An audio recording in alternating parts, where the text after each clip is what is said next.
prefetching on a HTTP2.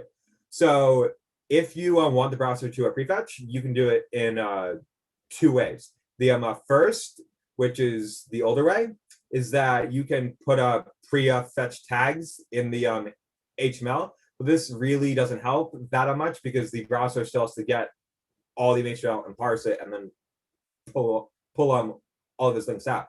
The best way is to actually define it in a header. That way the browser doesn't have to start parsing HTML to start loading those assets. So if you look in the gray box here, you will see that's an example of what the headers would look like. So the first is the asset link. Then it's the what you want to do.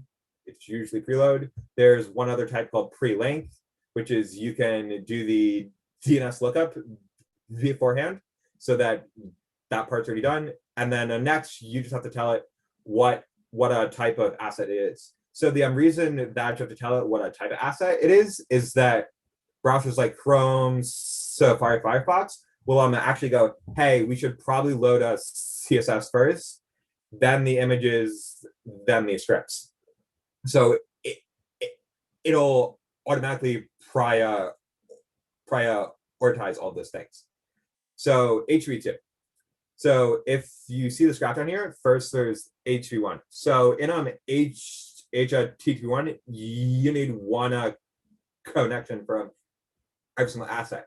Now, this was great when the web didn't have any encryption, what you see as HTTPS, because there was no overhead on making more connections. But now with encryption, you have to first do a handshake, which basically says, hey, here's my key, and then the server goes, hey, here's my key.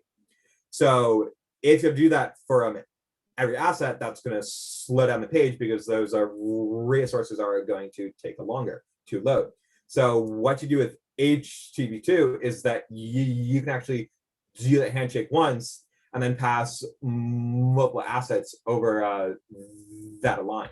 And that's really important because as encryption gets more secure, it inherently usually gets slower because you have to do stronger encryption.